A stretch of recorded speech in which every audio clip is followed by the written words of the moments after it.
नमस्कार my dear students, मैं S K Mathur apprentice cell of India में आप सभी का स्वागत करता हूं। ये जो रेलवे की वैकेंसी का बहुत स्टूडेंट्स वेट कर रहे थे, लोको पायलट की वैकेंसी आई है। इसमें सैलरी बहुत अच्छी होती है। आगे एक वीडियो बना दूंगा मैं सैलरी का और सिलेबस का और क्या क्या एग्ज़ाम का पैटर्न होगा वो। अभी मैं आपको वैकेंसी की डिटेल दे देता हूँ। ये आप देख रहे हैं गवर्नमेंट ऑफ इंडिया की है, ministry of railway recruitment board इस जो एग्ज़ाम करवाता है, आपका रिक्रूटमेंट का काम करवाता है। 20 तारीख से आपका जो है डेट ओपन हो गई। क्लोजिंग डेट जो है 19 फरवरी 2024 को है। और मॉडिफिकेशन के लिए जो होगा फॉर्म में कुछ अगर गलती हो जाएगी करेक्शन के लिए फिर खुलेगा 20 से 29। अब इसमें आप ये देख सकते हैं loco pilot, assistant loco pilot जो है ये लेवल 2 की जॉब होती है। इनिशियल पे जो होता है 19,900 ये बेसिक पे होता है। इसमें और भी चीज़ें ऐड होती हैं। और टोटल सीटें कितनी हैं 5,696, काफ़ी ज़्यादा सीटें हैं। और आरआरबी वाइज और railway zone wise detail description vacancies का एनेक्सर बी में नीचे आपको दिया है, आप नोटिफिकेशन डाउनलोड कर सकते हैं। ठीक है, तो इसमें जो इम्पोर्टेंट इंस्ट्रक्शन है वो क्या है कि आपको जो है ऑनलाइन फॉर्म फिल करना है। सबसे पहले खुद भी भर सकते हैं, कैफे में जाके भर सकते हैं। Candidate must ensure to fulfil the prescribed education qualification आपको होना चाहिए। Qualification for the post on or before the closing date. Closing date के दिन तक या उसके पहले तक आपके पास वो डिग्री होनी चाहिए। Candidate waiting for the final result of the prescribed education और technical qualification are not eligible. जो अभी एग्जाम देंगे जिसका रिजल्ट नहीं आया है वो एलिजिबल नहीं है। ठीक है, अब एक जोन में एक कैंडिडेट एक जोन में ही अप्लाई कर सकता है। Only 1 RRB and only 1 application पर कैंडिडेट। ठीक है, आपको जोन डिसाइड करना है पहले से कि किस जोन से आपको फॉर्म भरना है।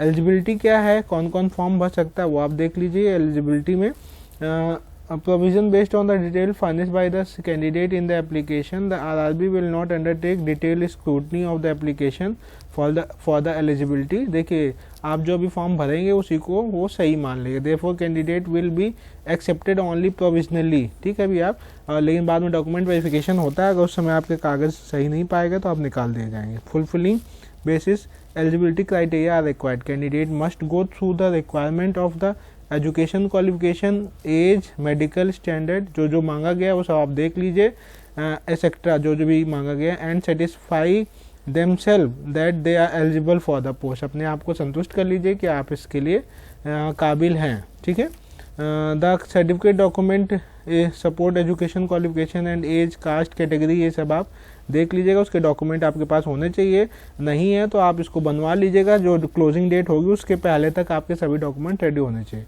After scrutiny of the certificate document of age, caste, category etcetera, if any claim made in the application not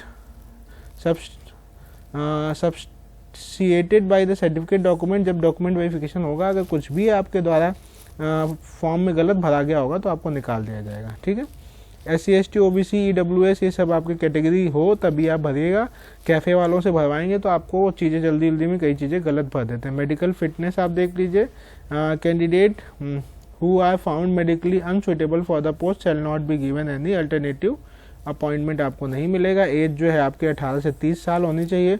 और जो कैटेगरी वाइज कुछ रिलैक्सेशन मिलता है वो आपका रहेगा, वो आपकी छूट रहेगी। ठीक है, नेक्स्ट हम लोग चलते हैं। जो इम्पोर्टेंट पॉइंट वो बता देंगे। सेलेक्ट आरआरबी जोन जो है आपका एज बता दिया। उसका सिलेक्शन ऑफ आरआरबी जोन वो आप देख लीजिए। Candidate can choose only 1 RRB and indicate their preference for the railway zone notified under the that chosen RRB only. ठीक है, तो आपको प्रायोरिटी देनी पड़ेगी किस में आप किस जोन में अप्लाई कर रहे हैं। ठीक है, ऑनलाइन एप्लीकेशन होगा। Detail filled in the create account form including mobile number, email ID can not be modified at any stage. आपको मेल आईडी और मोबाइल नंबर नहीं बदल सकता है किसी भी स्टेज में। आपने जो भर दिया वही रहेगा। ठीक है, और देख लीजिए आफ्टर ये आपको ईमेल आईडी और मोबाइल नंबर आपको वही रखना है जो जब तक आपका फाइनल सिलेक्शन ना हो जाए तब तक जो चले। ठीक है, और क्या है after 29 February 2024 RRB shall not entertain any representation of modification of the information furnished in the application. Short listing of the candidate क्या होगा, CBT कंप्यूटर बेस्ड टेस्ट होगा। ठीक है, done by RRB wise at the rate of 15 times 15 times the vacancies of the RRB may increase or decrease as per the requirement of RRB। देखिए जो CBT होगा पहला, CBT 1 जो होगा वो उसके बच्चे जो होंगे उसके 15 गुना जो होगा वो सेकेंड के लिए क्वालिफाई करेंगे। Marks will not be normalise in all the stages of the exam that involve multiple shift, अलग अलग शिफ्ट में होगा तो वो नॉर्मलाइज किया जाएगा। तो solicited candidate for CBT 2 shall be inform through the RRB website as per the, और या SMS और मेल के द्वारा आपको बताया जाएगा। नेगेटिव मार्क आपका क्या है, 1/3 mark for every wrong answer CBT 1 में एंड CBT 2 में, दोनों में 1/3 है। There shall no negative marking in the computer based aptitude test. CBAT में आपका कोई नेगेटिव मार्किंग नहीं होगी। जो कैंडिडेट बैंड है किसी भी एग्ज़ाम या आयोग के द्वारा वो एलिजिबल नहीं है। जनरल इंस्ट्रक्शन आप ये पढ़ लीजिएगा, इसमें कुछ इंपॉर्टेंट नहीं है, जो इम्पोर्टेंट मैं बता देता हूँ। Candidate who submit more than 1 application against CEN will be summarily rejected. आपको एक ही फॉर्म भरना है, will be debarred from all the future examination of RRB, तो आप एक ही फॉर्म भरिएगा। Candidate who have been dismissed by the, किसी भी आयोग या PSUs के द्वारा वो फॉर्म नहीं भर सकता। चीटिंग पकड़ी गई हो या कुछ भी हो तो ये चीज़ें आप नहीं है। जो आपका 10th में मार्कशीट में जो नाम होगा उसी नाम को आप हर जगह चलाएंगे। सिग्नेचर अपलोड होगा वो आपका कैपिटल में नहीं होना चाहिए, रनिंग लेटर में होना चाहिए। जैसे भी आप साइन करते हैं, मान लीजिए आपका नाम अनुज है तो आप अगर ऐसे साइन करते हैं अनुज, तो यही साइन रखिएगा, ऐसे नहीं कर दीजिएगा कैपिटल में करके अपलोड कर दिया, ठीक। जो साइन आप रखेंगे वही आपका परमानेंट रहेगा। और इसमें क्या है, पोस्टिंग आपको कहीं भी मिल सकती है। उस जोन में फ्री ट्रेन फैसिलिटी मिलेगी SC/ST कैंडिडेट को ऑन रिक्वेस्ट, वो आपके एडमिट कार्ड में लिखा रहता है। अगर टिकट होगी तो, नहीं तो आपको वैसे ही जा सकते हैं। स्टैंडर्ड मेडिकल फिटनेस जो है आपका डॉक्यूमेंट वेरिफिकेशन के candidate called for document verification will be pass required medical fitness. देखिए अब डिटेल मैं नहीं बना रहा हूँ इसमें, क्योंकि आप देख रहे हैं कि वीडियो अभी मैंने केवल वैकेंसी का बताया। आई साइट अब मेडिकल स्टैंडर्ड जो होगा आपका ये होना चाहिए, physically fit in all the respects, ठीक। Distance vision 6/6 without glasses with fogging test must be accepted plus 2D। Near vision SN 0.6 without glasses और must pass test of colour vision, binocular vision, field of vision, night vision, mesopic vision, मतलब आंखें आपकी बिल्कुल एकदम दुरुस्त होनी चाहिए।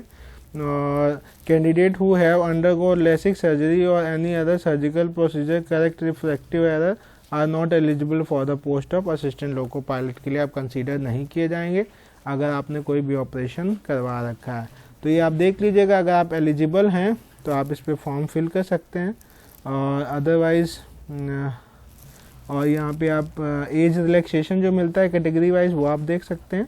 Age relaxation जो मिलता है इसमें डेट वगैरह दी है, ये देख लीजिएगा। आपकी जो भी क्वालिफिकेशन है उस हिसाब से। एग्जामिनेशन फ़ीस जो है आपकी 500 रुपये है for all the candidate except category mention in the serial 2, सबको 500, और ये जो है 250।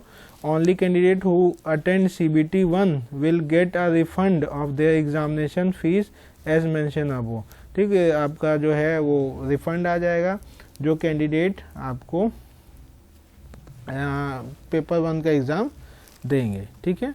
तो ये आप देख सकते हैं mode of exam, mode of fees payment आप ये ऑनलाइन UPI कर सकते हैं। माइनॉरिटीज़ का दिया, इकोनॉमिकली वीकर सेक्शन का ये क्राइटेरिया दिया है, अगर आप हैं तो पढ़ लीजिएगा। रिफंड ऑफ एग्जामिनेशन फ़ीस का दिया है क्या है, ठीक है। वो जो रिफंड आएगा एग्ज़ाम में जो पार्टिसिपेट करेंगे वो आप ये पढ़ सकते हैं।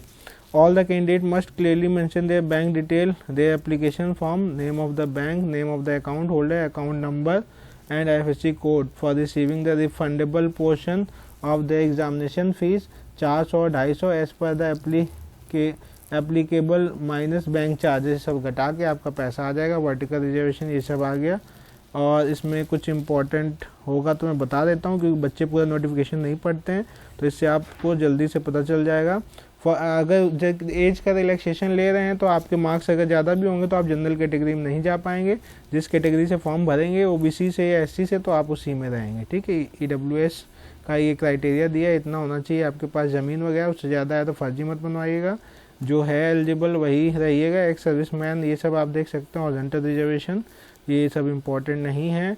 और उसके बाद आपकी कौन कौन सी ट्रेड हैं और रिक्रूटमेंट प्रोसेस क्या है, जो कहीं गवर्नमेंट जॉब कर रहे हैं उनको नो ऑब्जेक्शन सर्टिफिकेट देना पड़ेगा। ये रिक्रूटमेंट प्रोसेस का मैं अलग से वीडियो बना दूंगा। रेलवे में क्या क्या आपका एग्ज़ाम होगा, फर्स्ट स्टेज में क्या होगा, सिलेबस क्या होगा, ये सब अलग से बना दूंगा। और CBT 2 तो ये मेन जो मैंने आपको बता दिया नोटिफिकेशन का, तो ये आप देख सकते हैं। सीट्स भी अच्छी हैं, लगभग 5000 समथिंग सीटें हैं।